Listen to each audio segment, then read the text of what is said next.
our friends at the caster desk, Fear Dragon and Zombie Grub. Thank you so much, Jake. Welcome, ladies and gentlemen, to the Championship Sunday. My name is Fear Dragon. I'm joined by Zombie Grub. How you doing? I'm all right. How you doing? I'm doing pretty fantastic because we only have amazing matches lined up for today. I mean, we already had the Analyst Couch talking a lot about this. Neeb versus Scarlett is pretty much the dream for any North American matchup. Yes, I mean, it's definitely become the most anticipated matchup whenever they appear in tournaments, and they've played actually a lot. So a lot of people are like, who's like, two rivals that we can bring together, and it's usually Scarlett and Neeb. But actually, I mean, historically they have an even-ish record. Recently, it's certainly been more Neeb. Yeah, it is actually sitting at 50 games won by Scarlett and 46 games won by Neeb. But here's actually the really funny thing, is that in recent games, from like the last 60 games that Neeb has played against anyone, he has only dropped 9 games to Zerg. He has won 52 games to Zerg. I think he's got that matchup. Yeah, he just has it locked down. But the funny thing is, a lot of those games that he lost, like at least 3 or 4 of them, of the 9, were lost to Scarlett. Oh, okay. Well, I mean, the thing about the Scarlett and Neeb, right, it's not that there's two great North American players, one Canadian, one American, and they're friends and all that, but like it is the dynamic of them being friends and having like, a lot of practice together as well as living together in the practice house, literally. So there's a lot of, everyone likes to say that they have a lot of mind games going into it. They just know each other's style really well. Oh, absolutely. I mean, it's actually something that Scarlett really likes to talk about, how she says, oh, I actually was the one that popularized the Mass Oracle style because I got Neeb to do it. Now when Neeb started doing it, all the Koreans started doing it, and that's when everybody else started doing it. So it's so funny. I think Scarlett can hear me right now. Hi, Sasha. She takes credit for it, but still, she does take credit for it. But I mean, it just goes to show you the kind of impact it has. I also like the proxy double robo versus Terran. I think is something that she used to do because she plays a lot of Protoss. So you can see that kind of discussion, the play style, and the things that Neeb does are heavily impacted by their discussions. Yes, yeah, I'm certainly having a lot of discussions. I mean, even last night in the Pro House, where all the pro players are staying, they were talking just together about like ZVZ and PVZ of all things, and I was like, oh, perfect to make me go to sleep. No. Wow. Biased Terran. Yeah, maybe a little. But it was interesting listening to them, to be honest, talking about BlizzCon as well, and what they think, how Neeb's going to do and what his plans are going up against all Zergs. We're bringing up again that he's pretty darn good against that matchup, but Scarlett sometimes is that one person that just kind of knows how to deal with him. Wouldn't it be actually horrible if Neeb has been doing all this preparation for Zergs and everything. He's got everything locked down, and then Scarlett just is like, actually, I know your weaknesses. Let me reveal them for all 3 of the Zergs you're about to play if they check the VODs for this for BlizzCon. Gotcha. Yeah, actually, that would be maybe a little supporting. She just 3-0s him, knocks him down to the losers bracket, 4-0s him in the finals or something. About this year, well, like I said, even a little bit of last year, but like I think really huge this year compared to like years where we did have Kespa actually teams, right? Is that no one seems to really care about like hiding things. Like Neeb, I guess famously, like he deleted his Twitter and kept his VOD secret, but he's like the only one. Like Innovation is still playing online leagues, Zumiho as well. They're playing like maybe even hundreds of games between like the GSL Super Tournament and BlizzCon, and they just don't seem to really care. Yeah, it's actually really funny how that's worked out, and it's sort of funny enough also, I actually feel as though Neeb is one of those players also that you can watch how he plays 1,000 times, and it's really hard to find something that's really weak about his play. He's just such an overall solid player. He's not like one of those players that really tends to prefer a particular play style very much. He just kind of goes with whatever wins, and he gets really, really good at winning. That's like the way I would describe his play style is he wins. It's really hard to find like that one little like, well, he always takes his Nexus at this time, so I'm going to like have a lane there or something. Like it changes, and you have to scout, of course, as you can do. What we saw like yesterday, even the Analyst Couch was predicting oracles and really did a lot of ground-based stuff even throughout Colossus, so you can't really just try and study a couple of VODs and be like, well, I know exactly what his weakness is, but Scarlett would be one of them to show off a couple of cheeky builds I suppose to use, and Rogue would be a good guy to use it at BlizzCon, so that's the future. But here we go, ladies and gentlemen, we're hopping into our winners semifinals. Spawning up here on the top left-hand corner of the map, we have the pink Zerg player. Give it up for Team Expert Scarlett. And spawning down here in the bottom right-hand corner of the map, the yellow Protoss player, a literal god. Give it up for Team Neeb.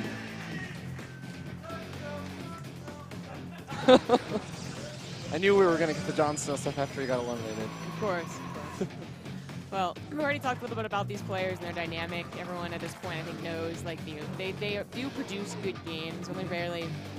I want to say that there are like complete sweeps, and that those games in those sweeps are super one-sided. Yeah. Like I think even if it is a 3-0 or something like that, that it is at least something interesting has happened. Some different builds came out, and it was at least somewhat close. But it is weird that, you know, Scarlett, actually, you were talking about this, but she's fairly confident against Neeb, which I think she's always been. Like, I don't think I've ever asked her in, like, the last year or two. It's so funny. Like, eh. Yeah, because actually, if you look at their match history, yes, she has this winning record, 50 versus 46, but she's actually lost to Neeb the last 4 times they face off against each other in best-of-3 and best-of-5 series. So Yeah. it's almost a little surprising that she has so much confidence versus Neeb right now. I gotta imagine it's a really weird like situation to be in compared to some other people that you play against. Like maybe you want to only go up against Innovation 4 times, you know, 2 in GSL and 2 in an online league or something. But you don't know the guy. You're not talking about strategies with him. You don't watch his play, watching other, like these guys, Scarlett and Neeb both do, right? They occasionally will watch their tournament games at the house, and that's kind of impact their actual the emphasis, I suppose, but when they win and when they don't win. Yeah, absolutely. There's so many hidden factors that we don't even get to see, but we might see little glimpses of in this series. But I'm really looking forward to seeing how that's going to go. Does Neeb go for that kind of more ground-based style? Does he go for the mass oracles that Scarlett likes to credit herself for teaching Neeb how to do? It's all these different questions are going to be answered in the next few minutes. You know, actually, I haven't gotten this question answered, since she's the one that apparently, like, made it, I suppose. I think other people have perfected it, but let's say that she made it, right? Does she also consider herself good at defending it? Well, she seems to complain about oracles a lot. I know, that's so all I hear, right? So I'm thinking, like, you know, Neeb's like, okay, you might have given me this build, but I'm definitely going to use it against you. Like, you gave me this build because it's so good you cannot defeat it. Yeah, you don't know how to defend against it. I'm going to do it. Yeah. But there are so many variations that it is, like, it's not such a, you know, oh, he made 6 oracles. Like, I know exactly. Like, there's differences here that he could still go into mass oracle. But, you know, yesterday, I don't think he ever did. I mean, he started making a few oracles, but I think it was after one of the games where Jon Snow was like all-inning him or just flooding out units. So the oracles were almost more defensive, and they just kind of won the game. But he only got up to like 4 or 5 oracles there. I wouldn't even really count that. Yeah, exactly. He did go into a double Stargate after Jon Snow was continuing to all-in him. Yeah. That's one of those games. But yeah, we didn't really get to see, like, you know, mass Tempest into, or not Tempest, mass oracles into, well, maybe Well, Tempest, we didn't see mass Tempest either, Zondagrove. I know, I was right when I said that. Well, one oracle going to shade its way forward. Doesn't even actually let that finish, as I guess Neeb is feeling okay. Sees the queen at the front, and it's going to just shade in with both of the oracles, because for those who don't know, 2 adepts can shade in and kill 1 worker by one-shotting them. Yeah, they can still get a couple if you shift-click them, even with Lings on top of you and the queen, but it's like a question of really, is that worth it, especially since the oracle might be able to do even more damage and still survive. Definitely a more important part of the game is going to go into that macro, so as much as 2 adepts could get maybe even 5 drones, you know, really if they're not paying attention. It's not worth it, and obviously the Lings are prepared.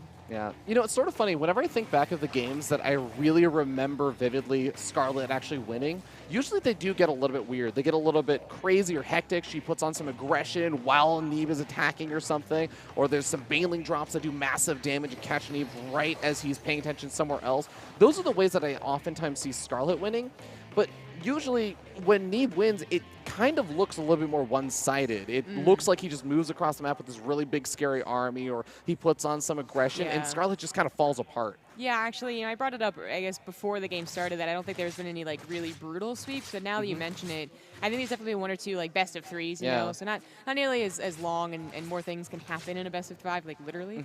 But there's been a couple where, like, he did an adept all-in into mass oracles or something, right? And it's just like, oh, okay, she hates both of those things. She tied to it, but this is actually, it actually might do a lot of damage. The Lings still... Oh, they do have speed, but there's not very many of them. Yeah, it looks like the Adepts do cancel their shade, not want to get surrounded by those queens as well as the Lings, even if they could have caught some of the transferring drones. Going after the Spore Crawler is very interesting, as this is going to make the Oracle more effective. You can focus firing it down while the queens are trying to kill off these Adepts. The transfuse going down on that Spore Crawler. It is going to survive a little bit longer, and Neeb starting to get his Adepts picked off very quickly. Yeah, that was pretty key to saving the Spore Crawler, though. 2 Oracles were right there waiting, prepared to take out not just drones, but all the Lings as well. The Adepts did shade into the natural, so they've racked up a few kills. and it's taking a little longer as well to clean up, so that might have been worth it. I think it was. Yeah, 10 workers I think is a pretty substantial number. Of course, losing all the adepts does suck, but hey, the oracles still survive, and those oracles can still continue to get little bits of scouting information as well as damage done. There might have been a little like mind games, I guess we're talking about that, right? Where like yesterday against Jon Snow, Neeb sent his adepts in, and I remember thinking, and I think I said it too, like, oh, he doesn't usually do this. Like, he usually actually is very conserved with those and just like brings them back. But he even said that too. Like, he's like, I don't know why I attacked in there. Like, they all died. I don't know why I did it. So maybe Scarlett wasn't expecting them to actually commit those adepts, because that did take. Sometimes the biggest impact about adept attacks like that is not how many drones they've literally killed, but how long it actually took to clean up. Yeah, and that that's took a while. very true. Well, as the Oracle count continues to grow up to 3, we do have the Void Ray, of course, being added on, which is going to make things a little bit more difficult for Scarlett to easily push across the map or even just defend against this kind of aggression. 4th base going to be under more than just a little bit of fire. Even a stasis trap being thrown down for those queens if they try and chase after that Void Ray. Very clever maneuver, but Scarlett handles it, she predicts it, and she sets it off with 1 lane. Yeah, you know, Neeb is going into double forge beyond this, looking for a 4th base already, and he's definitely taking advantage of the scouting and map presence that he's been able to get with these oracles. And he's going to be able to afford +1/+1, and we'll see what he gets from that Twilight Council, I imagine charge. Yeah, I think that would definitely make sense. I feel like even when you go into this Oracle stuff, oftentimes the eventual follow-up is you get up Charge, you get up a lot of Zealots, and you potentially even just get up a Templar Archives to get Storm. It really helps out versus especially those Hydra-based compositions that get forced out. Which she is going for. You know, she has upgrades on her melee, but she is getting Hydras, as well as Baneling speed. So the typical ZVP that we usually see. The real key thing here, I think, is that she doesn't actually believe that this is truly mass Oracle. Like, you just don't ever transition away. There's definitely a different way that you have to respond to that. And actually, either way, whether she thinks that's going into charge or to staying on Oracle, I would still like to see an Infestation Pit. Yeah, I really do wonder how exactly Scarlett's going to handle this when she is going to start teching out. And there's the Infestation Pit you were talking about, Zombie Grubs, so there is the answer. I think some people who do predict the transfer into charge, especially if they know, like, I guess how likely, like how fast it's going to be depending on the player, I've seen some people try and go lurkers for it. I think it's extremely dangerous, though, if they actually do go for a lot of oracles, though. Yes. Kind of wish you just had more Hydras. Wait a second, Infestors. I'm removing units that kill their units. And Infestors just seem to be a good all-around unit as well, because the fungal will help against charge lots as well. They literally stop them in their place. Yeah, it can be very effective, although you have to be very careful with the timing of that fungal, because if you fungal just a little bit late, suddenly the Zealots are all charging. They kind of automatically spread themselves out and really minimize the damage from those fungal growths. But oracles maneuvering around and, of course, can continuously throw Revelations down on that army really makes it difficult for Scarlett to catch them off guard when you have someone like Neeb who's not going to just let them sit around in the middle of the map and let the Hydras get directly underneath them. Yeah. I mean, it looks like Scarlett, right, she had never moved out. She didn't seem like she was ever planning on moving out, but, you know, maybe that was because of all the Revelations or the fear of Mass Oracle. But I don't know how much her scouting has been either. That 4th base, I believe, was scouted, how quickly it was put down. But what about this triple robo? Saw that correctly? That's a lot. Yeah, it's going to be a lot of Immortals coming on out, as even had a couple of Observers just in case he needed them later on. Nice for cleaning up that crease spread as well. This is a really, I want to say, a weird follow-up to charge. You know, generally it is those Archons, you said Archons, certainly Storms, but then you also have to consider, like, Feedback's a pretty useful spell, right? Like, you think they're going to go Infestors, or at the very, you know, eventually this game goes into Hive, and you're also talking about Vipers. And it's just too good of a unit to pass up, but instead he's going, well, Mass Stasis Trap right now, but also Mass Oracle. Yeah, Mass Immortal, and then actually also adding on that Fleet Beacon as we see in the production tab. So this is really going to get into a very scary-looking army for Neeb, but there may be that point of vulnerability you were talking about without having feedbacks to deal with those Infestors. If he gets fungal growth, and if those Immortals get caught by the Lings or something like that happens, he could be in a bit of trouble, but he's doing a nice job setting off a couple of Zealots, and even if they don't get a lot of damage done, they do get caught actually pretty quickly. It still just kind of makes sure that Scarlett is staying defensive. Yeah, he might be able to get a Scouts. Actually, these are going to instead of run into the Banelings into their own death. But the Templar Archives was put down, as I was talking about. That's just the most important thing for me is I don't think too many Protoss figure the Templar Archives, but some do push it off more than others. And I think that sometimes Fungals or Vipers, like either one, do suddenly get to be useful, whereas a lot of Zerg players are like, well, they're never useful. They just get feedback at it. Yeah, and Scarlett is definitely one of the players that I think finds them to be a little bit more useful. She's already got enough pathogen glands, so those infestors starting off with enough energy to throw out fungal growths immediately. Realizing that there may be a little bit of opportunity here, she's now maxed out and just going to continue to build up a bank. 35 stasis traps? Well, you know, stasis traps are a good unit, Zombie Grub. I don't know if you know this, they don't cost supply. That's true. They're a building. I mean, you only need one revelation every so often. It's not like you're using the pulsar beam anymore. Oh, boy. Well, Revelation continuously throwing down on those Hydras, so Neeb is going to know about the potential move out here, but Scarlett does lose a few units, so she has some more supply she can make use of. Maybe she's going to do something with the Spire? I'm not sure.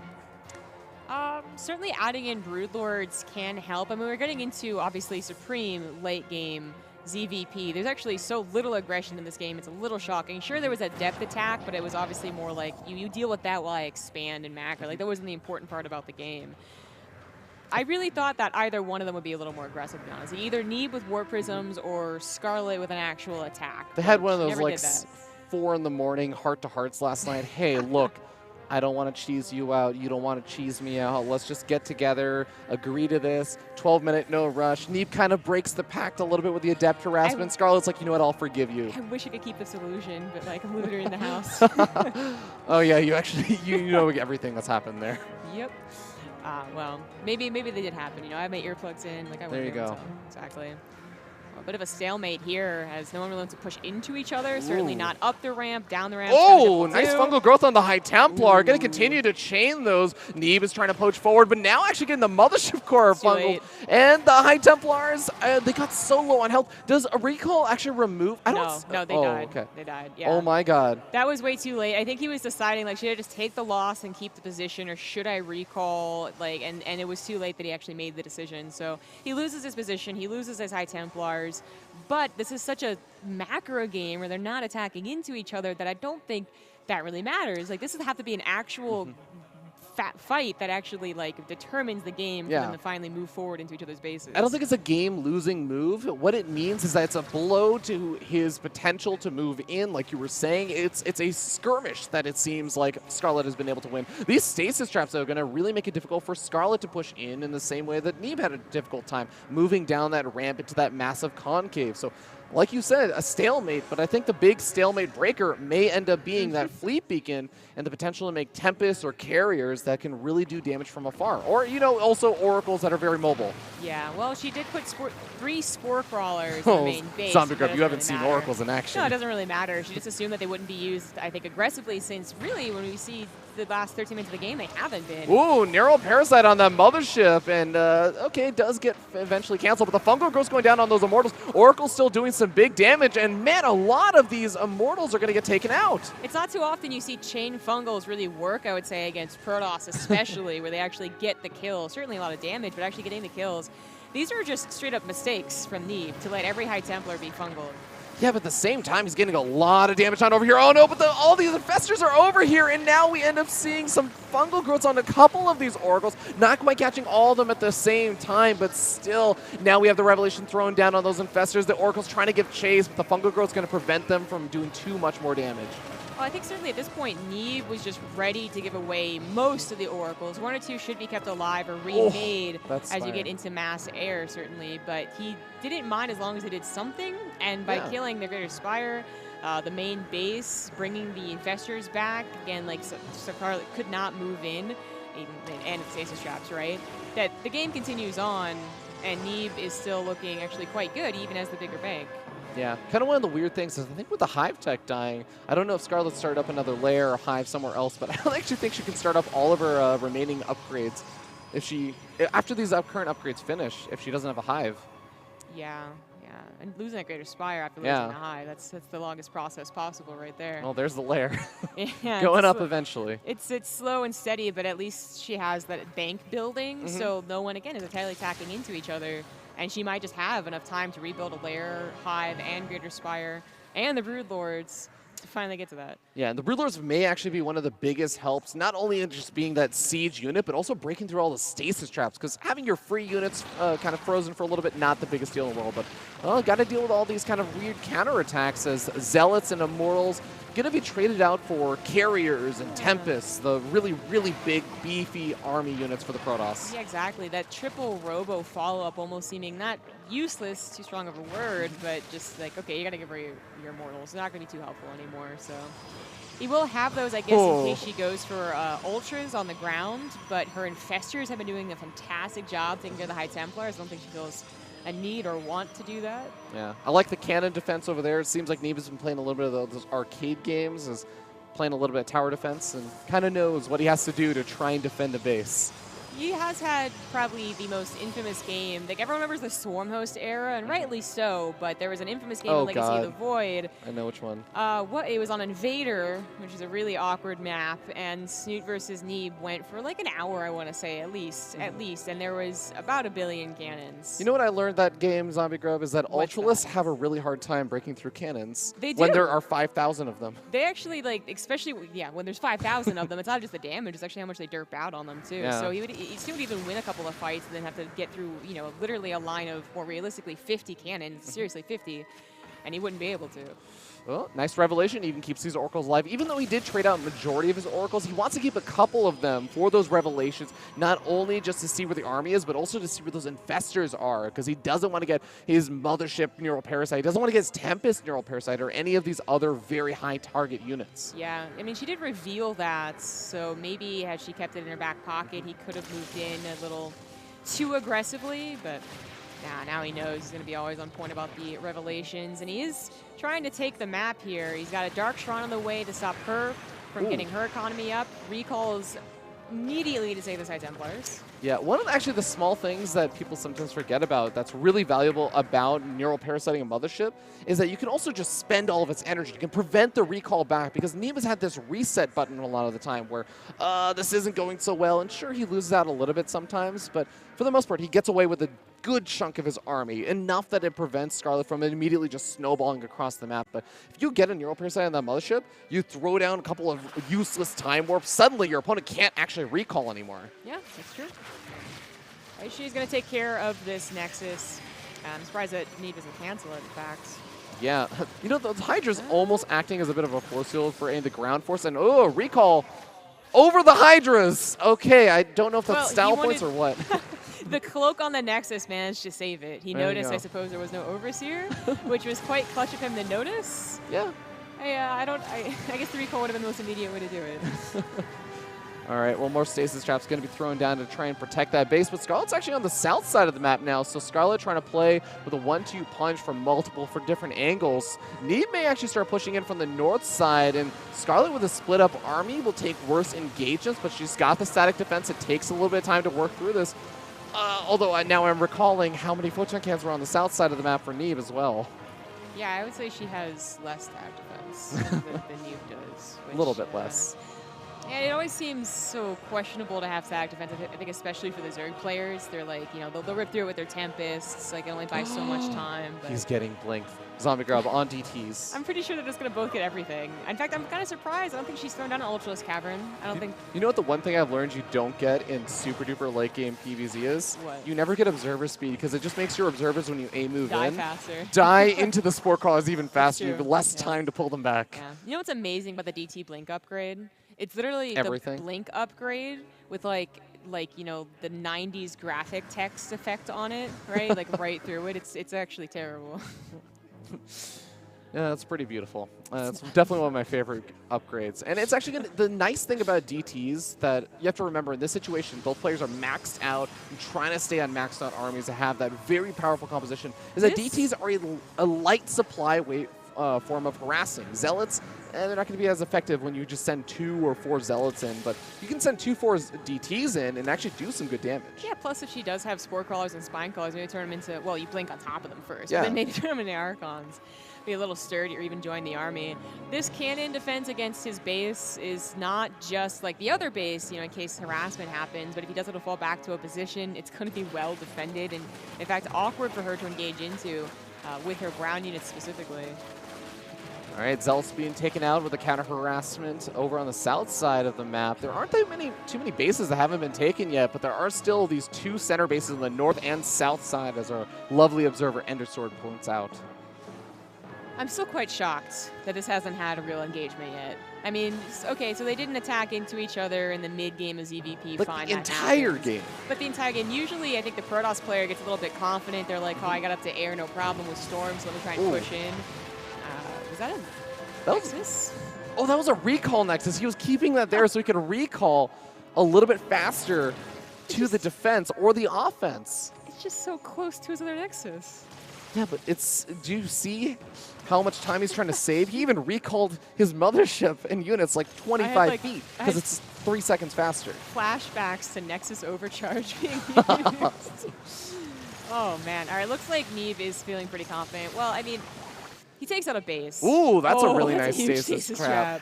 Oh, man. I like that, ooh, we do have some of these Infested Terrans trying to catch these stasis traps off guard. Infested Terran's going to be a nice way to break through the Photon Cannon defense cost efficiently, but...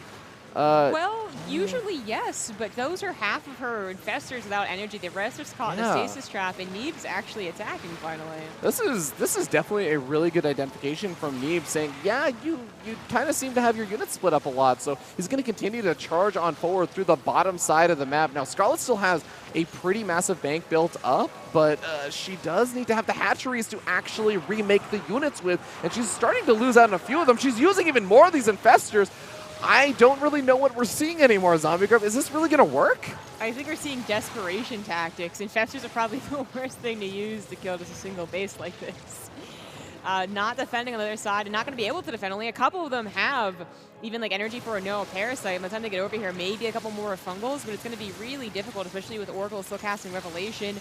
Scarlett has lost some important mining bases as well, so she's back down to, I think, 5 to mining.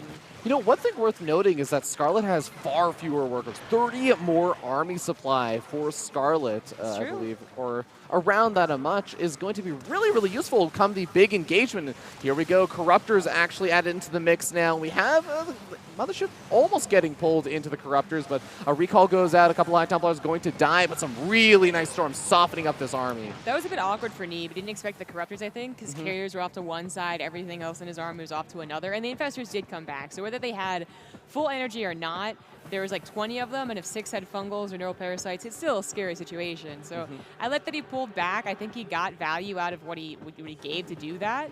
And your point to the workers, like, yeah, great, her army's 40 supply up, but she's not going to have a huge bank again if he continues to pressure like this.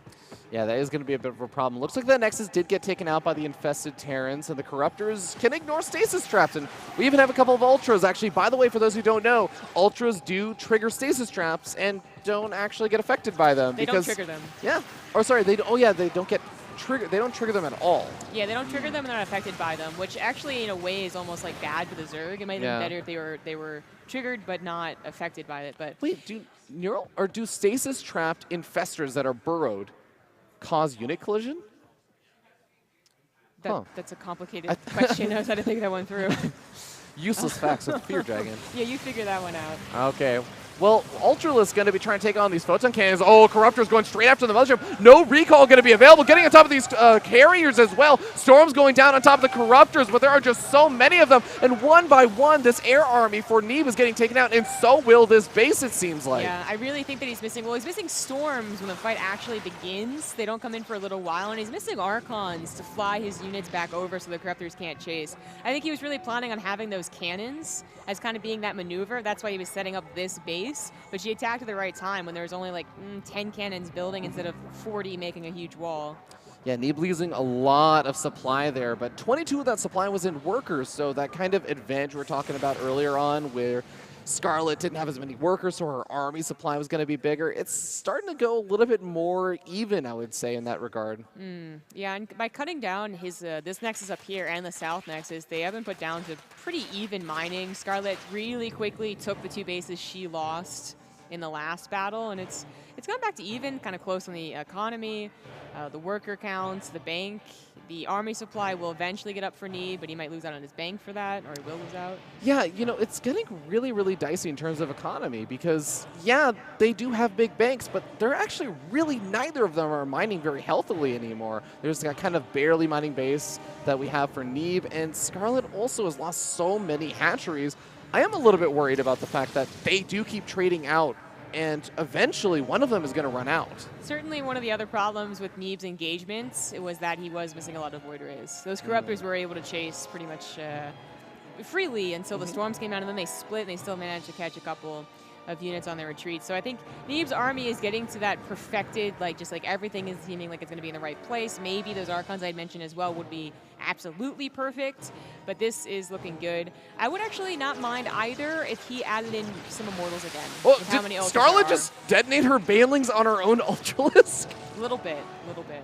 Well, you know, what doesn't kill you makes you stronger.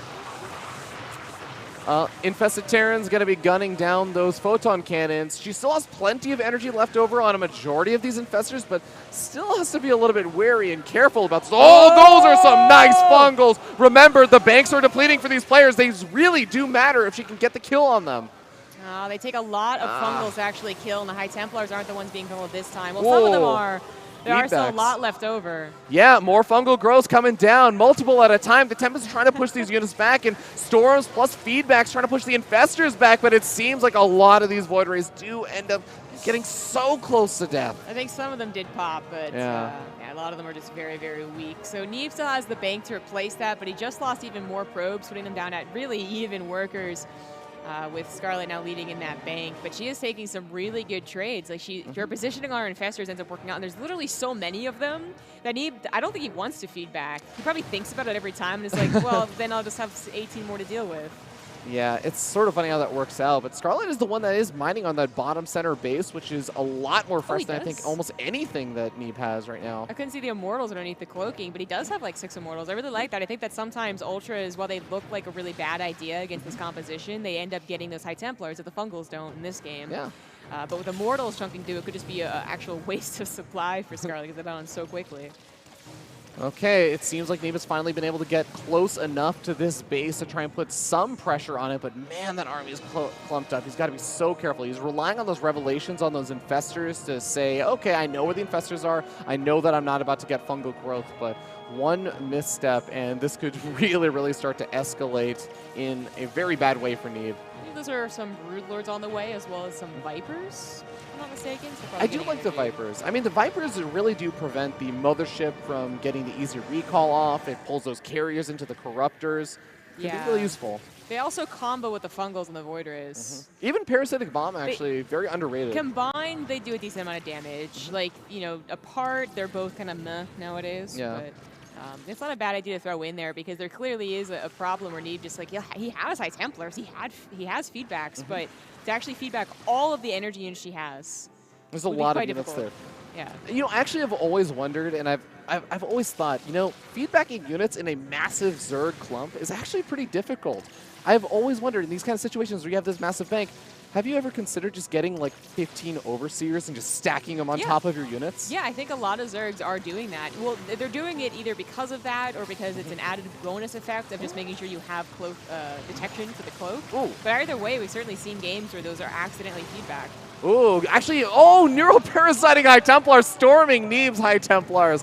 Really sick play. Actually gets a lot of them very, very low on health. That was clever. I was expecting the feedback with that Neuro. That's what I was expecting too, but that is actually more effective. She does that 1 or 2 more times, she'll get the kill on a good chunk of them. I know Rogue is also Neuroparasiting the Oracles and getting Revelations tagged on the Protoss army, which would not be a bad thing here, man. Like, the Mothership is still being a little obnoxious with the cloak and the high ground and whatnot. So. Ooh, a lot of units from Scarlett segmented off to the north side, going for a big, big wraparound to try and pick up some of the potentially fresher base attempts from Neeb, but Neeb doesn't really seem like he has any super fresh bases besides that top right one, so this could really, really start to get a bit dicey. Or sorry, the bottom side one. Yeah, the one we're looking at right now. Yeah. Yeah, exactly. I think this is the only one that's really fresh. I think the rest of them have been mined out. Yeah, that was taken a long time ago in this game. Same for Scarlett, I would say. Actually, I think Scarlett's taken the top center base, but I don't know if she's mining too heavily from it yet. She has better mining and might even make, I don't know, like, yeah. She has a much better bank in terms of minerals. A couple more drones if she starts making static defense. Like,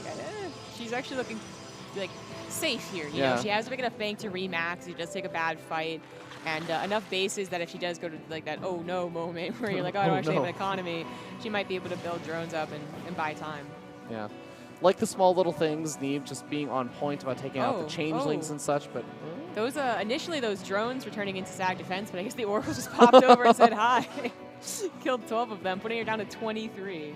You know, it's actually funny. She is in a situation now where she might have a massive bank, but she actually can't mine that effectively off of 2 of her bases. No, like that's the time, the reverse time warp. Oh, excessive storms on those infestors to try and take him out. Yeah. But does actually, I think she might have actually neural parasited the mothership there and threw down time warps. Yeah. Those were her time warps. Yeah.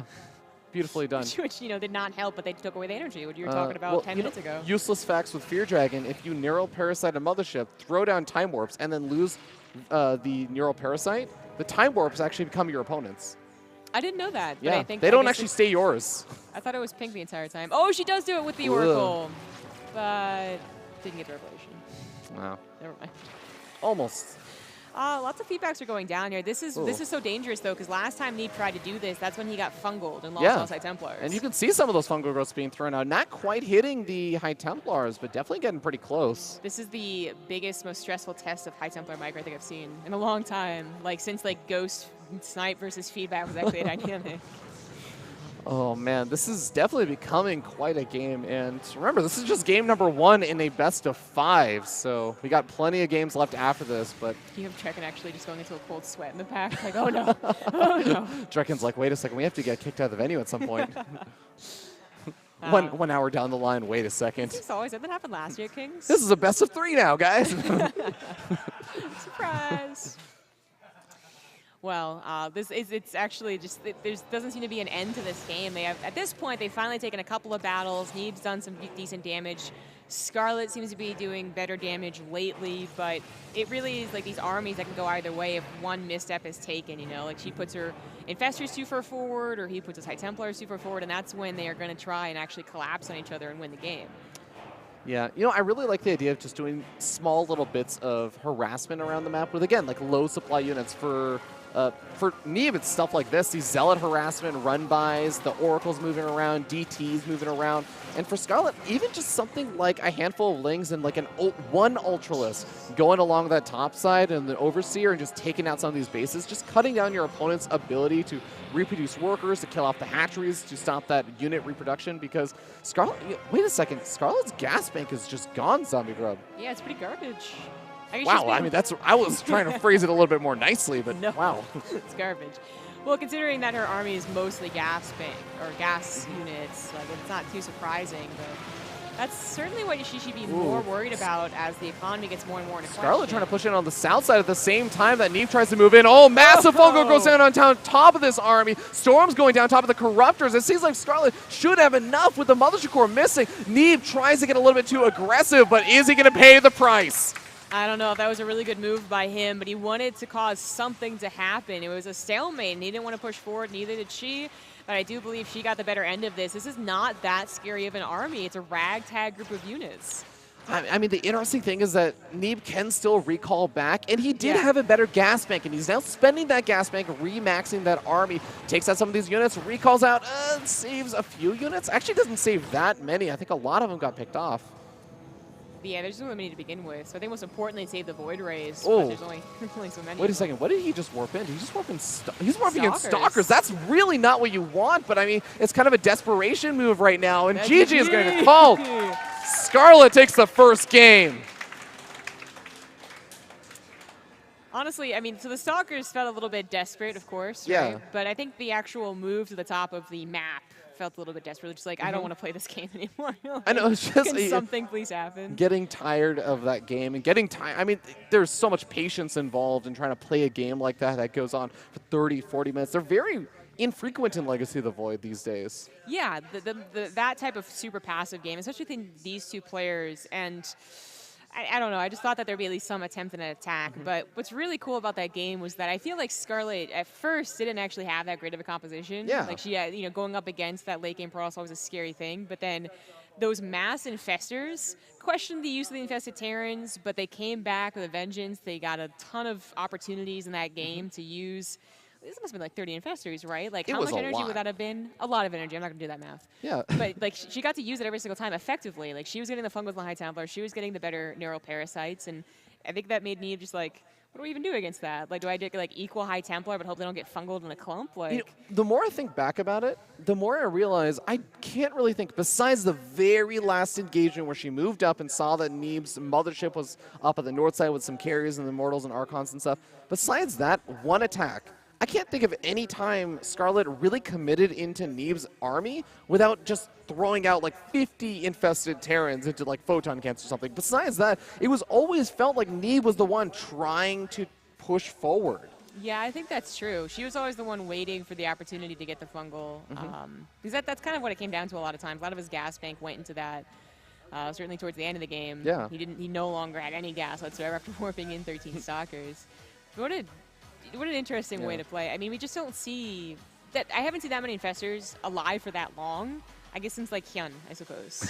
Like usually they've been feedbacked or like thrown into an army like accidentally, caught in the storm, something like that. Yeah. But they were a crucial part of her army. Yeah, I actually think that most of the time I see PVZ get to that stage where you have a Zerg player that gets up a crazy number of infestors and relies on things like neuroparasites. It's always one-sided. It's always the Zerg player gets some neuroparasites off on like the mothership, some Tempest, and some carriers, and it just is a full cleanup. The Protoss gets obliterated. The Zerg players left with like 150 army supply at the end, and Protoss players left with like 40 supply left over total. Or it's the opposite, and the infestors just get picked off one by one incredibly quickly, and the Zerg player maybe took off like 8 army supply from the Protoss player. It's like always one-sided, and that was one of the few games I've seen where it didn't feel that way.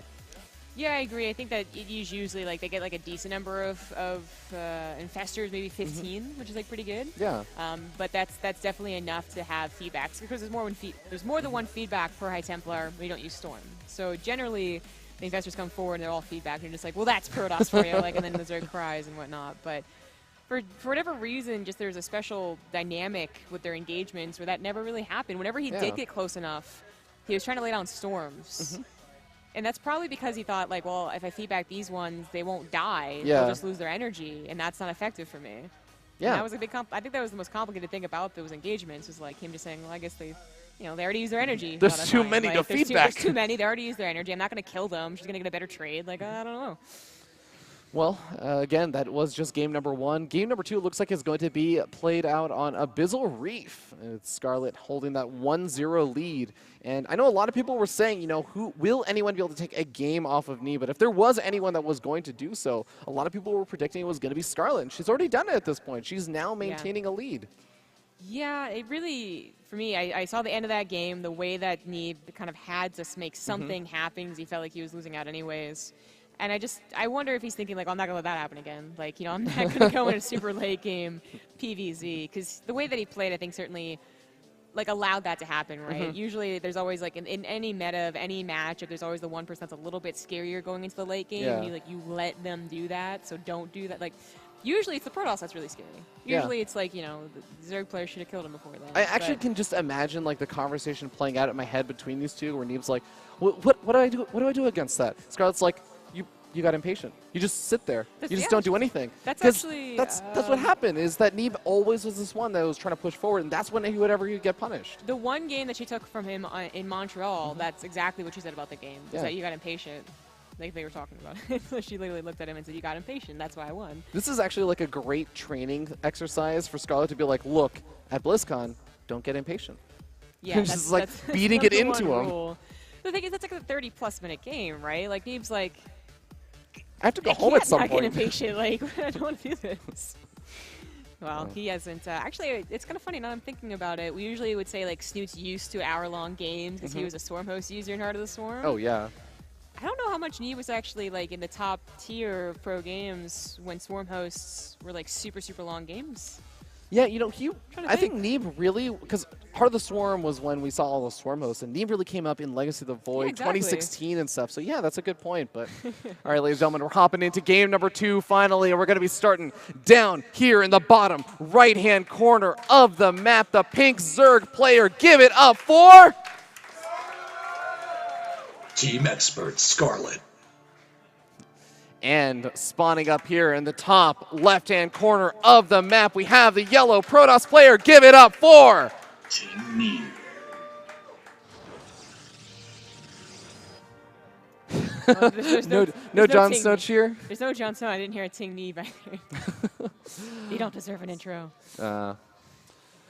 Well, we still got a very big potential for Neeb to put on a lot of aggression. Like you were saying, I think after that kind of game, I 100% agree with you. The first thing that would go through my mind as Neeb is, well, no, screw this. I'm not going to let that kind of game happen again. I'm just going to attack you sooner. Yeah, and I think that sometimes these casters say that, and then the automatic assumption is like, well, 2-base all-in question mark. Like, and that's, like, that's not necessarily what I was talking about anyways, right? Whereas like there was a severe lack of, I mentioned warp prisms, and I'm going to really hit home with it. I think that's actually what was the weirdest thing about that game for me, was that a warp prism, you know, yeah, the Archon opener isn't as popular anymore, but that's not the only reason they make warp prisms. There's almost no reason to never make a warp prism in any matchup for Protoss. Like, it's a really good tool, and usually can get some type of severe damage done, especially in that, you know, early to mid game with any form of harassment. And they just never went for it. The one harassment he really did was with the T's, which was so late in the game. It was like, you know, not too important. So there's one good reason to maybe not make a Warp Prism, and that's if your opponent didn't decide to expand and decide to throw down a Roach Warren and go for a Proxy Hatchery. In which case, you don't need a Warp Prism. Your regular pylons will be good enough to be offensive on their hatchery. Technically, you should have expansion. Yeah, that's always... Well, it's always nice to see when you actually scouted, as Neeb did send a probe out and then checked immediately to where, on this map too, I think there's the very obvious location of the Proxy Hatchery. Maybe another one's a little bit more questionable. So he knows what's up, and let's see if he has the correct defense against this. Okay, well, what is the correct defense? Throwing out a pylon is really interesting. I mean, there's no way a Photon Overcharge can kill this off that quickly, right? I think what's key, though, is stopping any spine crawlers, because a lot of times there is the spine crawler push for this. Oh, also the Queen. Actually, if you Photon Overcharge as soon as the Queen pops out, you can't get the creeps there. Yeah, exactly. Like, there's a lot of things to take down early on that stop this push from being super, super great, but there are Roaches already being produced. I think like a different version some other times she's done it. So that's going to be a little complicated. It might take care of the Zealot. Obviously can't take care of the Militia Core, but she has very limited damage anyways. It's still something that is you just don't let the third player do what they want to do, right? Yeah. And this is actually messing up Scarlett here. Almost gets the Queen, but the Mothership Core should be able to finish it off. It's so low on hit points, and dodging the Corrosive Bile as well. Neeb is doing a great job on the defense right now, trying to go after that Ravager, or Roach turning into a Ravager, and doesn't look like he's going to be able to get the egg. Pylon's also going to likely get taken out before another Photon Overcharge is available, and Scarlett is finally going to be able to start to make some damage happen. Oh, good. That Militia Core is still pretty important, but it's free damage after all on at least the Ravager's cannon. No, that's a Stalker. I was going to make the fortune. Stock has been produced, and he did go for a Robo as his main tech choice of defense, so Immortals could pop out and really help. But I think already he's gotten himself an okay situation by kind of delaying the actual push here, delaying the Queen creep spread as you were talking about. Now his gateway is under attack, and this is when things get really just like stressful, I think, for the Protoss players, like when their wall breaks down. Zombie Grub, where's Warp Gate technology? Is it done? It's not done. Wait, I don't even think it started. It's not Oh my started. god. That is an oversight, but maybe depending on how this game goes, he might still be able to win just by pushing this back and her tapping out. But that is important, because if she thinks there's a macro game in this, and I think she is getting another Ashery, then that's a crucial thing he's going to be missing in the mid game. So the big thing that you have to remember about Warp Gate technology is it's not just about being able to warp in units immediately. You actually have a lower cooldown than just building units straight up. It's around 5 to 10 seconds shorter, which is a huge deal in this kind of situation. Be able to just get out faster units, and you can see that you might see that Neeb's money starts to build up a little bit because of it. I do still think that's a mistake. For 50-50, just starting that is usually always a good thing. Yeah.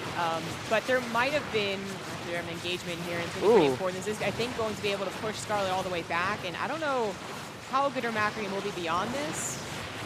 Yeah, losing all of these units is a pretty big blow. And of course, Scarlett has no idea about the Warp Gate technology. And Mothership Core does get sniped off, which is nice, but there's going to be the tap out.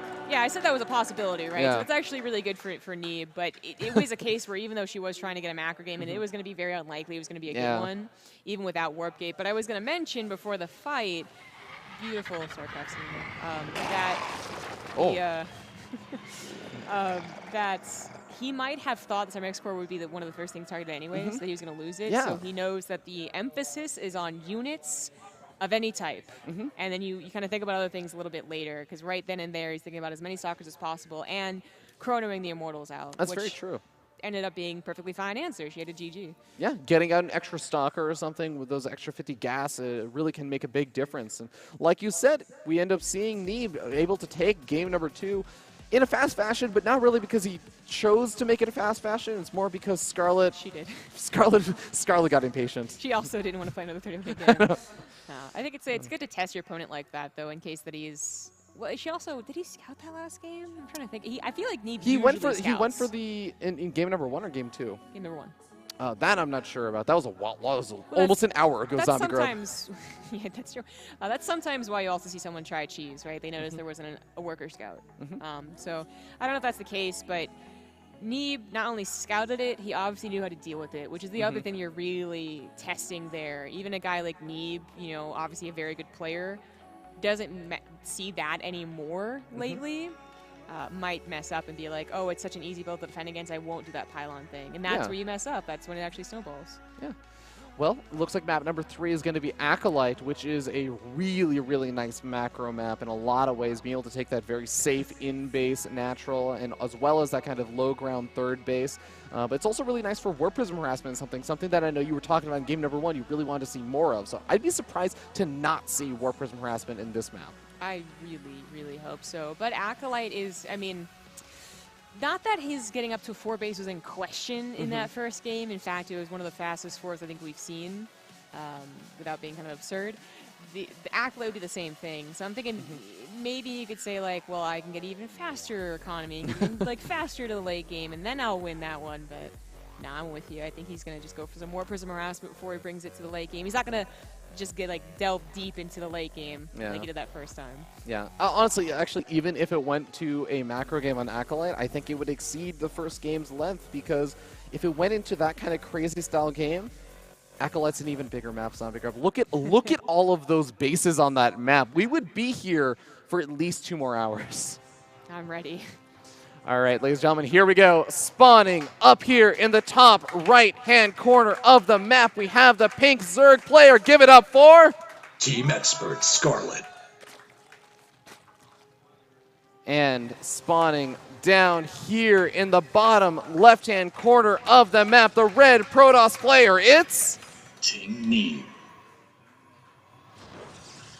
Okay. Well, Zombie Grub, how you feeling about what Scarlett might try and do? Because I know we talked a lot about like Neeb and how he might play a little bit more defensively and all that stuff, but Scarlett is the one that I feel like has been setting the pace of how these games will kind of go in a sense. I think that's kind of where ZVP sometimes goes nowadays, unless the Protoss player has something specific in mind to be aggressive, so like an Adept attack or something. That it is the Protoss player waiting for that Ling Baneling Hydra attack. So I don't disagree. I think that she's been setting the pace in that first game by not attacking and him taking advantage of that, and then in the second game obviously going for the proxy hash. But Scarlett is sometimes a player where I think it's obvious like what she... in her games, what she thinks about the matchup, you know? Like, she hates Oracle, so do Oracles against her, right? And I think when it comes to Ling Baneling Hydra attack, I'm not too sure she's very confident in how effective it'll be, how potent it would be, and that might have been a reason she didn't even try doing it last game. Yeah, Scarlett's always one of those interesting players because she is a foreigner, but in a lot of ways, I think she really does play not as much in the foreigner meta a lot of the time. She has very different views from foreigners, especially in like matchups like ZVT and stuff. But she's the biggest Korea boo. She is, in, you know, in life and in but it's absolutely true, and that's actually what we see. That's kind of what the transcendence points comes to when it comes to North American players. I would say specifically, right, which is like at some point they are so good that they're Koreans. They're actually mimicking the Koreans. They're microing and macroing as good as the Koreans, whereas the Europeans, it feels like they get great at macro, great at the game in general, but they don't actually super copy the Korean style. Yeah. But it feels like North Americans do a lot more. It's actually funny also because I think in some ways Neeb is one of those players, not so much in this matchup as much, but in PvT, he was one of those players that really stuck around on Phoenix Adept when no other foreigner, very few other foreigners were really doing it. Maybe a few Europeans here and there, but for the most part, it was like the Koreans that were just still doing Phoenix Adept because they were still finding success. And most other foreigners moved on, but Neeb stuck around on it and was finding success there. Yeah. I mean, it makes more sense than just being really good players, right? Like, Yeah. obviously, copying Koreans is the best way to do it. But it's more than that, right? They live in Korea Yeah. a lot of the time, and a lot of the people they do want to study are Korean. So, but I feel like that is still something overall I see. The better I see the North American players get, the more I'm like starting to compare them to someone else in Korea. But anyways, the Adept does get in here for a little bit of a scout. Seeing the third base, I would say, is not. There's not as many mind games played with that lack of third base in this matchup. There's been a lot of two-base Nidus Worms or even two-base like Bailing Bus have made their way back in on this map because you can hide that third in a way. But it is important to check, and now his two Adepts might even try and get some drones. Yeah, Lings and Queens are prepared, and ooh, gets a nice shade into a really, really nice spot. Gonna try and minimize the damage done by the surface area of those Lings, but does end up losing one Adept pretty quickly. Is gonna be able, maybe be able to get 4 drones, but Scarlett doing a really nice job preventing that 4th drone kill. All right, we see how the first game he didn't actually even commit to that. Yeah. This time he does.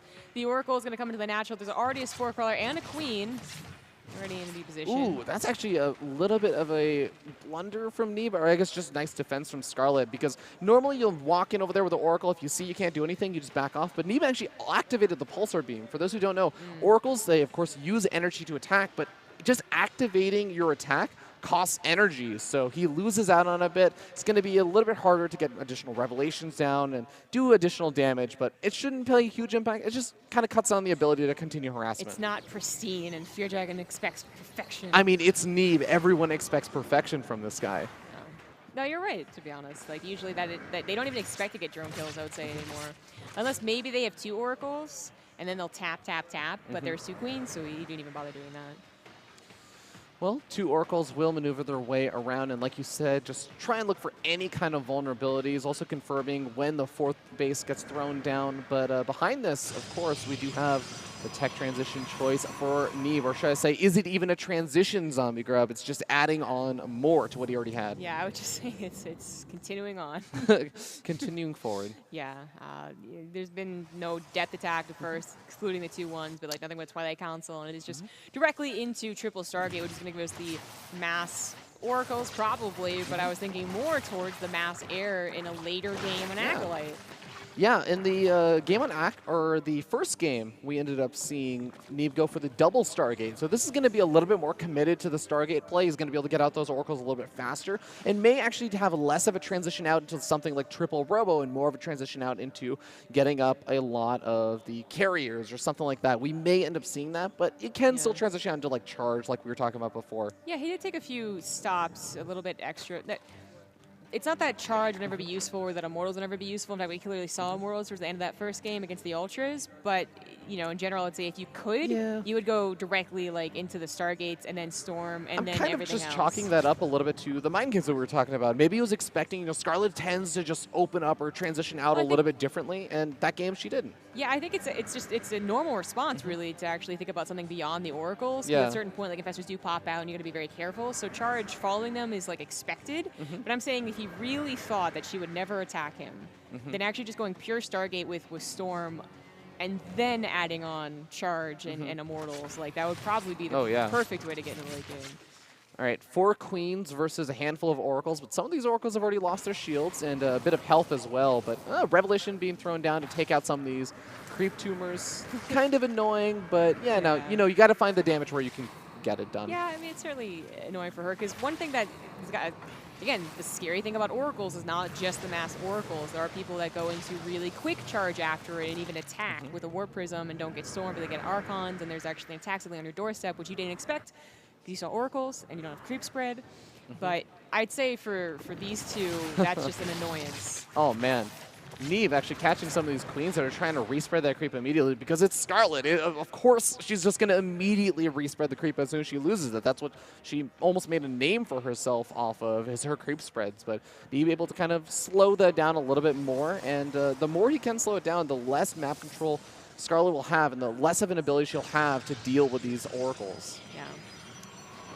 Oh, we do have the 4th base coming down for both players as Acolyte, and this is expected. Scarlett does have that Ling Hydra army. I actually think she's going to be in this.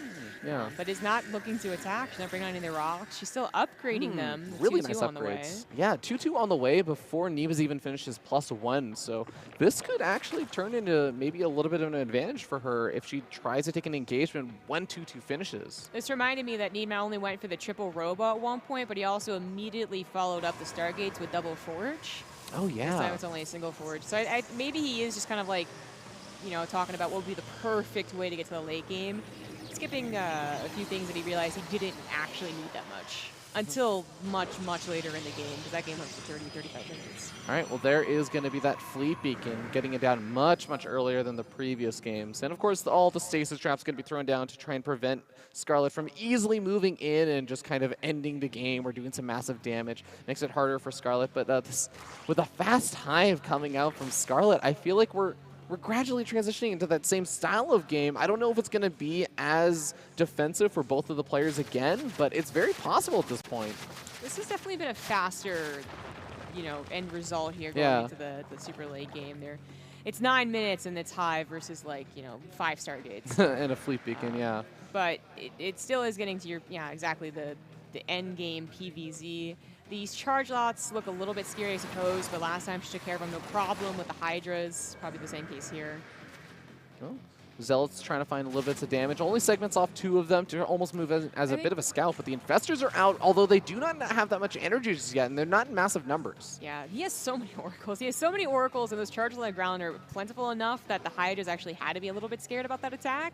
I think if Scarlett was being greedier in her tech, she's already been greedy with her, like her workers already too, for instance. But yeah, if she was greedy in the tech and just actually had not bothered to make a bunch of Hydras, that's an attack that probably could have killed her.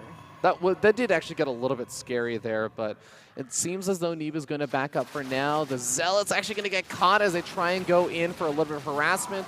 Maybe 2 or 3 Hydras end up falling there for a decent chunk of Zealots, but oh no, the Hydras are all pulled out of position. This is when suddenly Neeb can get some big damage done, killing off a handful of these drones, but will be going after the Spore Crawlers first. Ooh, catches the drones with a stasis. This is both good and bad because now he can't kill them. Yeah, I was really confused by that one. I expected them all die, not suddenly be just like encapsulated by the stasis trap. Yeah. But all right, so he just leaves after that. He doesn't actually even get the hatchery. Just 8 drones and a couple of Spore Crawlers. He also activated the Pulsar Beam on almost all of the Oracles. Now, they still have a lot of energy left over, but he can't keep doing those kind of maneuvers and just be totally okay and ready to take an engagement afterwards. Scarlett's actually moving across the map now, looking to push up at that 4th, but there were a lot of stasis traps there last time we checked. Ooh, yeah, we're actually having a Hydra attack. Like, maybe trying to bust him. She did just take down a lot of charge lots, and he was full-on trying to get to air. Not going to be able to activate. Okay, well, some of them getting activated, but not that many. Yeah, the Infested Terrans. Ooh. Really good move to pop all those stasis traps, which he knows are going to be put down. They are still off to the right side, which is a little bit scary. But this is a maxed army versus a maxed out army. Even though Fungals are going down, Neeb might still be able to defend. Yeah, not only that, but I mean, so many Infested Terrans were thrown down. Even nice pulls do catch some of the carriers, but more and more of these stasis traps going off. Recall being used on the Mothership to try and prevent it from being picked off. The Vipers and the Infestors are going to start to run out of energy eventually, but it seems like the 4th base has been broken. Yeah, he does have a 5th, but that one should go down shortly after. Neeb obviously scared to actually really take a fight here. Has his entire, like, the air army is scary, but does he have the storms or feedbacks to help out?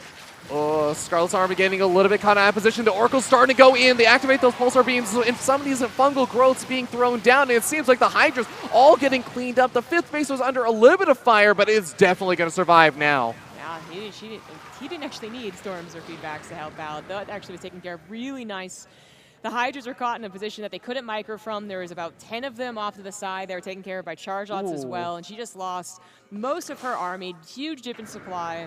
The upgrades were beautiful, by the way. We didn't really mention that at the point, but now she just doesn't have the army to use them. Yeah, she's trying to remake all of these Hydras she just lost, but she needs a phenomenal engagement to make this work. Okay, well, there we go. A nice kind of fungal growth. Locking down that Mothership, going to prevent the recall. Nice fungal growth on these Oracles as well. The Hydra's able to deal out some DPS, but Are there actually enough of them? Spinecrow is helping out as well, but it's the air army that's a problem. Yeah, exactly. The Oracles getting fungled is a really nice thing, but I think that just even distracted by killing the Oracles, the carriers have allowed their interceptors to get so much damage done, and Scarlett's Hydra Bust did not work, and in fact, has completely backfired.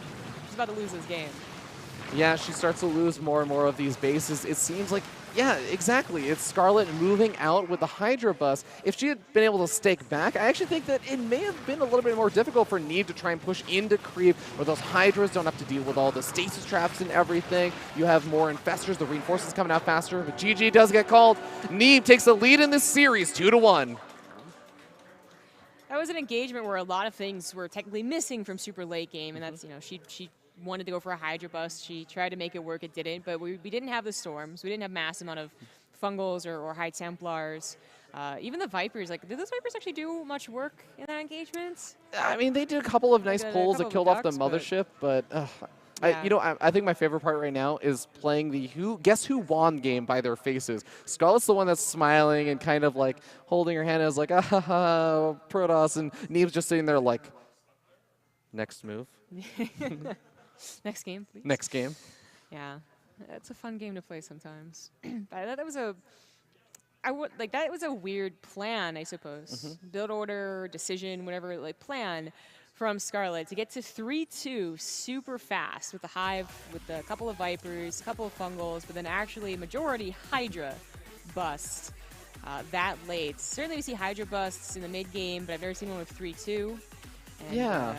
I wonder if that would have gone differently if we had seen a more similar opening in game number 1 from Neeb, or I guess transition out from the Stargates, because I don't know if Scarlett ever really got the confirmation on like, oh, all the Stargates being thrown down and everything. She might have had some hints from the number of Oracles coming in. I think she was already committed to her like kind of opening in her build at that point. So maybe when there's double Forge and you have like that quick transition out to the triple Robo, that handles a little bit better. I'm not sure.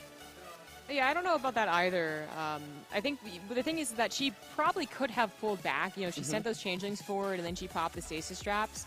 I'm not sure she saw the entire army, but I want to say she saw like enough of it to be like, okay, I can take that on.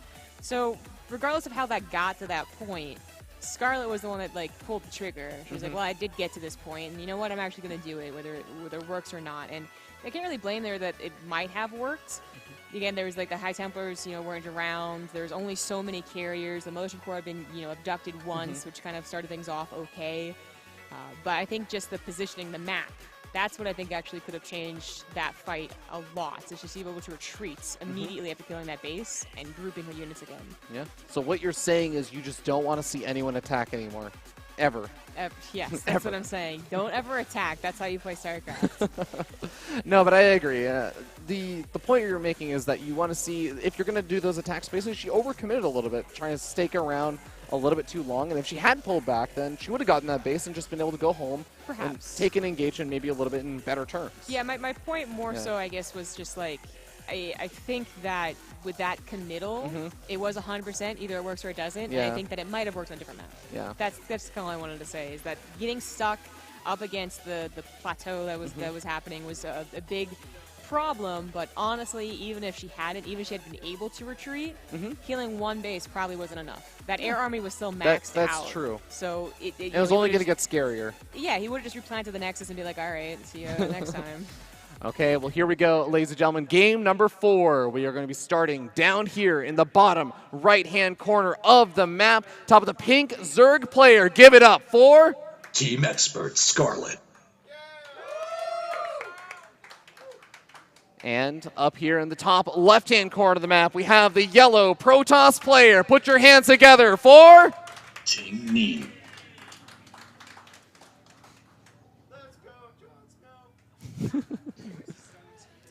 Oh, our Jon Snow cheers are starting to whittle out a little. They're going through puberty. They're going through puberty. All right, so it's Interloper, so a very, very different game from the last. Actually, all 3 maps that we've had so far: Ascension, and then Abyssal, and then Acolyte. Abyssal map was thrown out of whack because she proxy hatched, but generally that can lead to. That's what's a great thing about Abyssal. It can lead to any type of game, like super long or super short. Interloper being the smaller map that we have, excluding Catalina, which was vetoed by Scarlett. is going to just be a very different dynamic. Yeah, technically you can still go into like mass carries if you want, but I think that it's still a little bit dangerous. The chokes are kind of on your side sometimes, but sometimes they're on their side as well. Like, I don't think we're going to see the same build up like last game. I think Neeb did what he did because it was Acolyte. Yeah, absolutely.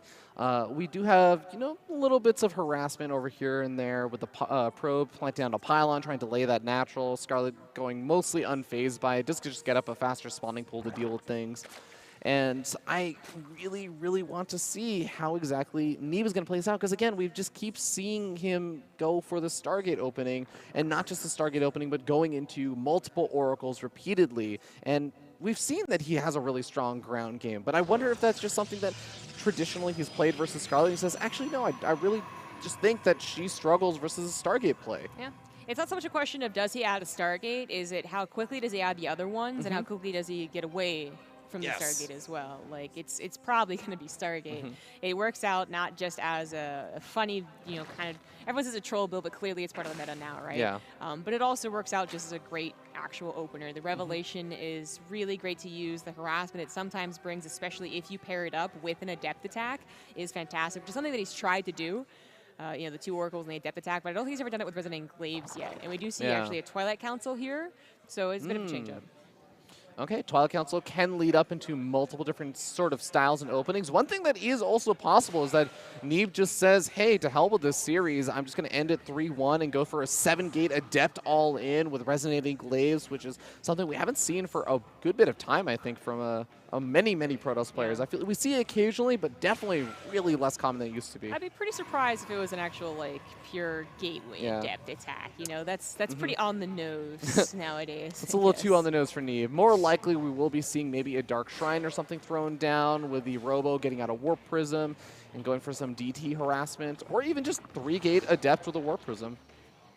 Right, yeah, that's actually what I was thinking of, is 3-gate Adept with a Warp Prism. But he actually has not thrown down either option, like Resonating Glaives or Dark there Shrine. it is. There we go. All right, I was like, it seems a little bit delayed with everyone who's going to choose. But yeah, I think it was going to be the Resonating Glaives. And just being able to harass continuously. The Oracle technically is able to do that, but let's be honest, it's 4 on a Queen.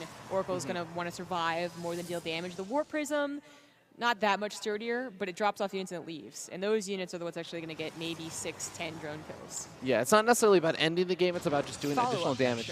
Yeah, the follow-up Dark Shrine. I'm actually a huge fan of like the follow-up Dark Shrine, just because the Adepts do little bits of damage and they get a scatter. They also confirm how committed your opponent is to defending against something like a Dark Shrine and how much they're going to probably be taking in terms of damage, or if you just turn them straight into Archons and just go for the big follow-up Wave 2 push with Archons, skip the DTs entirely. I don't know if he did this yesterday, because apparently I have no memory whatsoever, or maybe in another tournament, but he does occasionally do this where he goes for the Adept attack with the Warp Prism, does whatever it does, like it actually is not too committed to doing enough damage, follows up with the Archons, actually gets a third, but doesn't build probes on it. Not enough anyways to really be saturated. Fake out thirds. So exactly, kind of a fake out third. And that has certainly taken a lot of games off of Zerg players that send one scout to the third, see that it's there, and say, okay, I only need to commit so much to this defense. Yeah, and of course we just go back to the whole mind games between these two players, and whether or not Scarlett is going to know about something like that, especially if Neeb has been known for doing that, whether it be during this tournament or just doing other tournaments. Well, Warp Prism makes its way out and does immediately get scouted by the Ling. He actually immediately goes into charge, by the way. Did Scarlett skip Ling speed, by the way? I would have. Yeah. Oh, yeah, he skipped, yeah. Okay, yeah, that's surprising. So Roaches, going to be the name of the game, which are always so complicated, I want to say. Like, they're great, they're sturdy, they will deal with Adepts eventually and help with the Dark Templars, but pick up on that. Oh, late to the pickup. Usually pick up on that and they leave, and then they come back with something a little bit stronger against Roaches, right? So they start building Immortals, they have Archons, and in this case, there is a very fast charge following it up. Yeah, gonna need to warp in one more DT if he wants to try and make another Archon over here. Oh, actually, what happened to the third DT? He actually got Resonating Glaives, there right? it is. Oh, he just sent it across the map. But yeah. I'm surprised he didn't do anything. Ooh, this is kind of a scary question over here. It's going to be able to take out one pylon. Second pylon going to go down very quickly as well. And these Adepts not going to be long for this world. Scarlett catching Neeb a little bit off guard over here. The third base is likely just going to get canceled. And while Neeb is doing some okay potential damage on the other side of the map with the Archon and the DTs, it's nothing compared to actually being able to get a full-on cancel on that third. Now, how many times do you see a Roach bust nowadays? It's pretty rare. The Contaminate on the Robo is really great as well. The Archons will be able to take care of these Roaches if they're clumped up, but there's got to be some micro involved in this. Yeah, exactly. Which Neeb is potentially taking away from his front lines. Looks like the Roaches do want to come back and deal with this once and for all. Don't lose any more drones for this. Ooh. Scarlett was only on 44 workers to do this, well, 46 I suppose before she lost to. Yeah, manages to save the third base, which is definitely nice, but these Roaches are getting picked off one by one, as well as the Queens halting on those larva injects as well. This is going to get really annoying and really mess with Scarlett's production. Kind of funny, though, you actually look at Neeb's minerals as well. Oh, God! Archon's getting picked off in the War Prism. Really nice pickoff from Scarlett. Those Hydras popped in such a beautiful moment. He was like a queen, I can get away from this, when the Hydras also got on top. Like that actually was pretty brutal. That War Prism, whether the Archons in it or not, at least the War Prism had something would be able to continue harass and distract and potentially keep Scarlett back at home. As it is right now, Neeb might be prepared for this. He warped in sentries, which are obviously going to be very effective on Interloper, and that's going to be great time buying. So even though she's up 20 army supply now and an upgrade, Neeb might get to the better army in like 30 seconds. Yeah, and even with these rocks knocked down, there are more than enough sentries to actually just force field this entire army out consistently, prevent it from moving in. And even at this point, I think even without the force fields, Neeb's army looks pretty scary. I don't know that Scarlett wants to actually take this on, but manages to sneak out of there without losing any units. That is quite a few force fields. You know, that isn't just like the 1 or 2 for Guardian Shield. That is actually like a Mortal Sentry charge at this point, right? With finally his charge slots being added in. Upgrade finished a while ago, but he needed to wait for his production after that third base was denied as well. It is a bit of a wonkier game, you know. Scarlett really kind of all-inning here, still only on 47 workers, 3 bases. Neeb deciding, do I even try and take that third base? Can I actually hold against this? I want to say this map specifically, yes. Like, the fact that he actually bothers to get sentries is going to work out so well for this. Do you feel like Scarlett is forced to be committed at this point? I mean, I know she hasn't really droned up, but I think she's going to have a really hard time breaking this. I almost would maybe like to see her just drone up behind this and maybe continue to dance with the devil a little bit, but really don't commit. Yeah, you know, maybe had this been something where, I don't know, like he had committed more to a Twilight Council instead of the Robo, or he hadn't realized it was going to be Roaches. Like, I don't know. Something where he doesn't get sentries and immortals, basically. I'm like totally on board with a bust like this, but as it is, Neeb was able to identify what's happening, get the proper units, not just for the composition, but also, I'd say, for the map. Even with the rocks broken down on the right side section of Interloper, it's still someplace with enough force fields you will be able to buy time. And she is getting on increasingly like worse units, even with the +2 upgrade. Especially if like Storm could manage to be like squeezed out, or Robotics Bay for disruptors. Yeah, the Robotics Bay is really going to be causing some problems. Scarlett does move in over here, though. 1 sentry does get a couple of force fields down, but actually trapping out a lot of these Zealots after those Hydras and Roaches get taken out, so it makes it a little bit awkward. He has to back up. Scarlett kind of going past the army over at that third and just backing up now, and she can try and move in from, I guess, 3 locations, but I don't really know if I call the 3 Hydra flank a very effective one. This was the beautiful thing about Roach Hydra, wasn't it, though? Like, you could outposition your opponent when they're on the precious few units that Protoss is known for. But Neeb had excellent defense against this, splitting up his army in a perfect way. Excellent force fields right there, taking off a chunk of her army. And with that limited economy and that misstep, I think that she's actually just dead in this game. Oh, man, and Neeb was already sitting up 2-1. Scarlett's going to try and fight it out because this was do or die in this winner's bracket match, but well, let's see if she can make some magic happen. If Neeb actually moves out over here, this could get a really, really awkward situation where Neeb is in the middle of the map, Scarlett kills off the third, and somehow manages to try and pull some sort of comeback.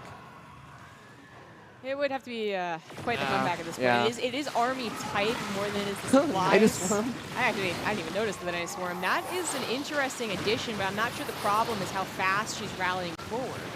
Canning shot number 1 lands on the Hydras, cleans up a ton of them, and Scarlett is starting to actually overpower Neeb a little bit over here, but it just seems like the reinforcements are going to be a little bit too much, starting to push Scarlett back, and those 3 Immortals dealing out the damage.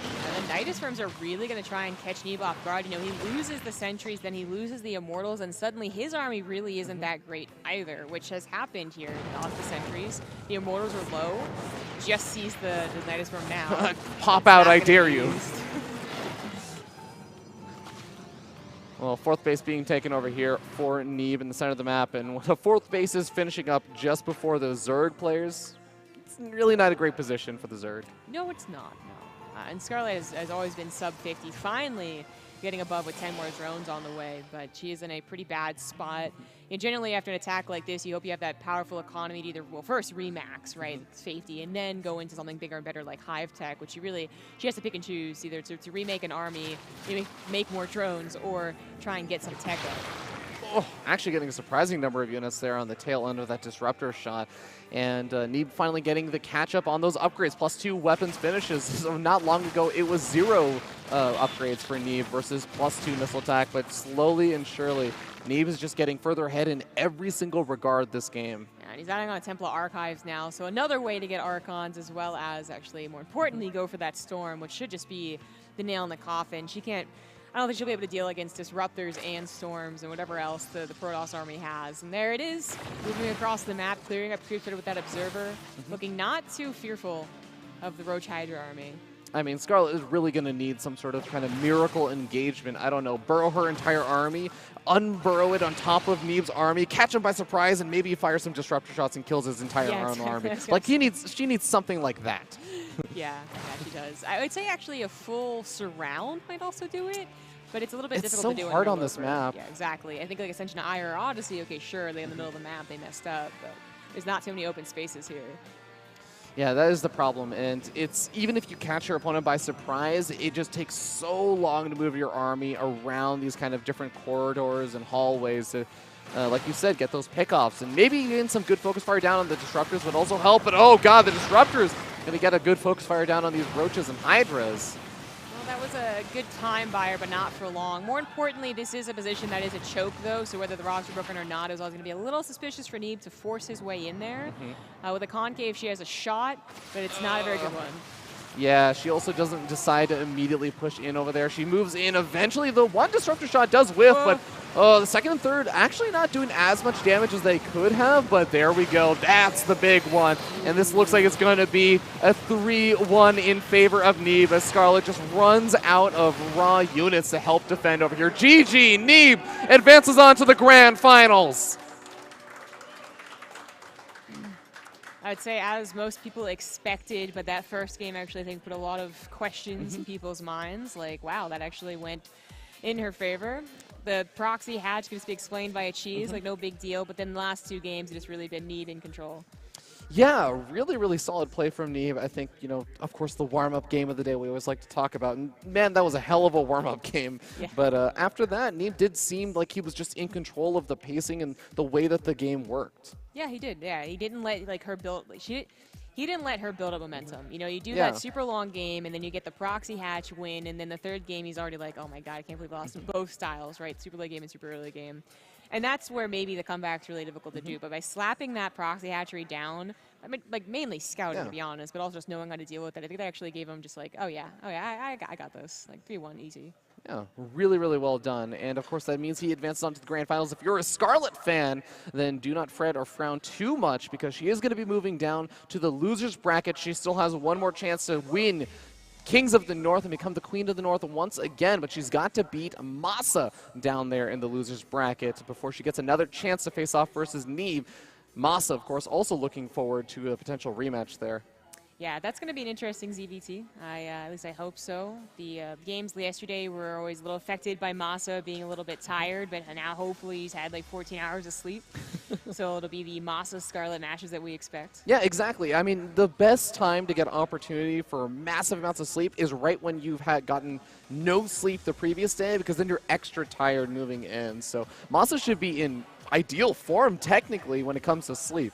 I'm hoping so, because they've had some pretty great matches before. In fact, they were a pretty big rivalry in NA for a little while. So yeah, Masa Neeb and Masa Scarlett as well. Yep. I guess Masa Scarlett is really interesting lately, though, because I do feel like more so than ever, I mean, it's been demonstrated through this tournament that Scarlett just seems to have Masa's number in a lot of ways. So what is Masa going to be able to do to turn that around? What kind of mind games, what kind of changes in his playstyle, or maybe even just straight up play is he going to have to pull out to try and pull this back? I mean, the last time that they played and he won, I felt like it was like just by being the most annoying little bio player in the world, right? Like a bee just swarming over, and it was definitely not the mech play. Yeah. It's not that he does bad mech play, but just coincidentally every time I see it, either it's against opponents he's already winging against, so it's like, okay, like whatever.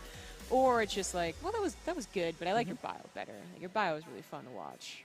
So I'm kind of hoping for that. Yeah, I think when I think of Masa, I think of that kind of constantly multi-prong aggression, pulling his opponent apart, and just microing every little bit exceptionally well, almost just frustratingly well. When we do have the mech, you can do little bits and pieces of that. You can do the big Hellion run-bys. You have that Thor medevac micro that I think is one of my favorite things when I do see Masa playing mech. I'm just like, okay, but when are those Thors coming out with the medevacs? That's the real world-class micro. He certainly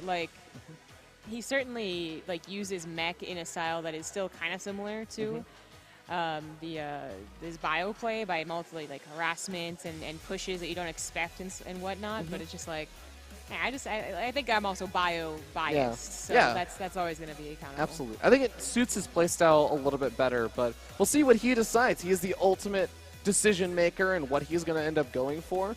And Scarlett, of course, I guess the way that she defeated Masa was through those Roach Ravager all-ins mostly. And Masa went for the proxy then in the third game, which didn't work out. But in a weird way, you could say that Masa should not be caught off guard by those again, right? Like, that shouldn't happen. I can't imagine a world where he loses all 3 games the exact same way, right? Like the T-Rax, maybe the 4-Rax one fails, game, like, and then he gets killed by T-Roach Ravager rushes. Like, that would just be shocking to me, because usually Masa does know how to deal with them, and his T-Raxes and 4-Raxes occasionally do work. So that's got to be a different best of 5. Yeah, Masa's always the player that I think is constantly thinking about how builds are interacting and what their opponent is thinking about, or what his opponent is thinking about. So I'd be very surprised, maybe like one game 2 or something, Scarlett throws out the Roach Ravager all-in or something, or like a game 3 or 4. But I'd be very surprised if game 1 Scarlett's just like, all right, remember this build? I mean, maybe she tests him again, but I kind of agreed. I think No Regret said it on the analyst desk where she probably just saw him basically sleeping and was like, okay, I gotta try this. Like, this is gonna work. This is actually where the fake out happens, and Masa just lays down and was sleeping this entire time. Scarlett's like, wait a second. Aww. He's like deliberately sleeping in vision range of Scarlett playing her match. But wouldn't it suck if he asked for it to come? He's like, I'm gonna be ready this time for the Roach Ravager, pretend to be really sleepy, and then he still loses. Oh, feels God. bad. Feels real bad. Feels bad, man. Yeah. Okay, well, definitely looking forward to seeing where things are gonna go. Yeah, and I'm also looking forward to I believe the couch has something to say. So guys, take it away.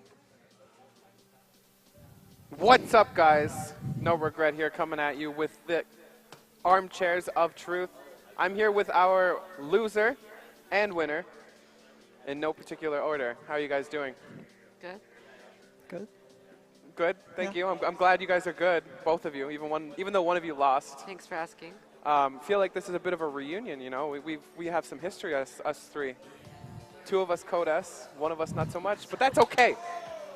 Because you are going to be crowned some special person probably at the end of this tournament, let's be real. But I believe in you. BlizzCon champion? BlizzCon champion. So, how did you guys feel? I watched some of those games, and I know you both very well, so they were pretty interesting. First game, very interesting. Did not think it was going to go that way. the first game, we were talking about it in the car beforehand. He used to go late game and I would just leave because I didn't want to play. So I said this time, I'm just going to sit there and make spores and just do nothing the entire game. And how did you feel about that, Alex?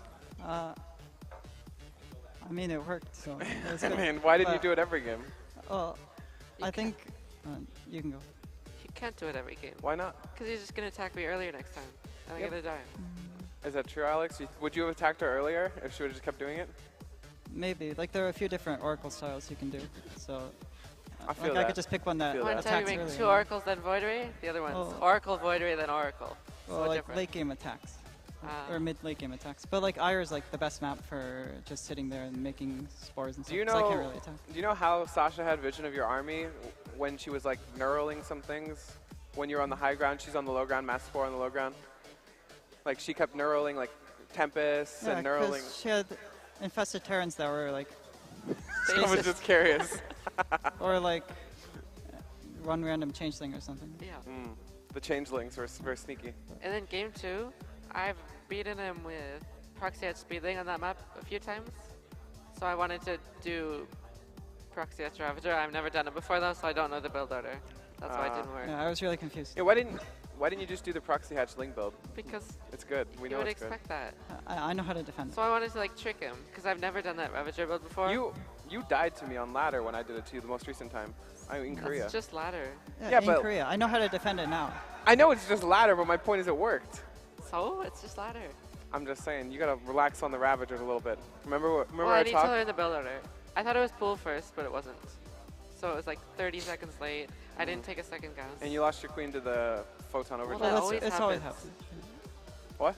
A mothership beats a queen if the queen takes any damage, and it spawns next to a pylon. It's impossible to stop. I know. The problem is the hatchery was late. I'm Code S too. Don't forget. Okay, I know pylon, or I know motherships beat queens in general, No. they as long as don't. you do a little bit of damage. Okay. Yeah. So, game 3. I don't even remember that game. I don't either. What happened? What happened in game 3? That was Acolyte. Oh yeah. Oh yeah, I remember. Kinda Acolyte. like it. I was planning from the start to do like a highly upgraded Hydra attack. So I made 2 Evos, sat on 3 base for a long time, made a lot of drones. But it worked better than I expected because he skipped Storm for some reason. Yeah. And but I thought his army was smaller because he just let his 4th die for free. So I split up to kill his 5th. Right. And because of that, I lost everything. And I Yeah. died. And what about the last game? The last game, me and some of the people who were on the couch were debating. I think if you attacked, like you moved your half of your army to the lower half, which is a bigger choke point, and you had like a little bit of a higher DPS army sitting on the other side than the right side. He did have Photon on the right side, but I think the choke would have been a lot larger, and you might have been able to kill the 3rd base if you had had more units on the right instead of the left. Yeah. I know you're shaking your head. No, I don't think But so. I think know. I think I defend the 3rd easy. No, the reason I did No. that is because I saw he had so few units at the natural. Right. So I tried to attack there with more. But the start of the build, I think the biggest mistake there was not leaving enough roaches to defend the Archon job. Right. So I had to go back with everything, and I couldn't stop him from me taking the 3rd. Like my roaches all died to 2 Archons. Like you have to make like 20 roaches to beat 2 Archons. Yeah. It's very surprising. And then they just pick up and leave. So No, you no, don't no. actually It's beat them. actually like Yeah. 11, I think, to be safe. I Are don't you think you need that many. calculating? You only need like 8, I think. No, if you have 10, you can stop it, but you have to be paying attention and micro your roaches. If I'm trying to micro on the other side, I need like 11. I don't think so. 10 is like overkill already. I think. Like you had like 6. If you have queen, I think if you Seven. have queens, then you can have less roaches for sure. Yeah. But if we're I talking didn't have just queens. roaches, then you probably need a had, couple like, more. I 2 don't have queens 10s, that but game. like, yeah, you need a decent amount. And then your Warprism died, so I thought I had a Yeah, chance. that was You bad. just Oh, flew yeah, into that was Hydras or great. something. Well, the Hydra spawned though, so Ah, yes. I was running away and they just spawned right on top of it. It was gonna die. So I don't actually play that map ever. Yeah. And I wanted to do like the early timing and follow it with like Roach Hydra mid game, but turns out it's awful because there's so much choke points. It's bad on that map. Like Yeah. you can do overlord drops. It's not too bad. Like if you drop like behind into my main, That makes sense. it's not bad. Right. Or like lurkers in my natural or something. Like, But lurkers are too late. Did you guys metagame at all? Like, I know you guys know each other really well. Obviously, we lived together for a decent amount of time. You basically innovated how he plays partially. Like, Only the Oracles. the Oracle, yeah, but let's be real. What percentage of games are his Oracle play? Like 80%, 70%, 60%. 60% Oracles, 40% ground? yeah, maybe 60. Okay. Like Only 65. 60%. You only innovated 60% of his games. So did Hey, you guys he made like? the follow-ups better. Yeah, he did, didn't he? You can just I guess metagame so. at all? No, like Like the last game kind of feel like a metagame because It I've never actually- seen that build. I was trying to convince Protoss to make Mass Oracle for like a year. I was like, it's so broken, but no one would do it. Yeah. And it wasn't until I started doing it on ladder myself and beating everyone that they actually listened. Yeah, you convinced Alex Like, too. they and you never started listened winning before every that. game. I beat like Sarah and Stu and everyone. I remember. I was with you. We did the same thing with Juan, like with the Terran build, the Proxy Racks build. And there was another time with Reapers. Anyways, Yeah. you innovate a lot of other races' strategies against No, it. I know. I don't innovate. I see one person do it and no one else, and I convince them it's good. Yeah. All right, let's thank our sponsors because we don't do that very much. Shares for gaming, That is right. Team Expert. That is not our sponsor.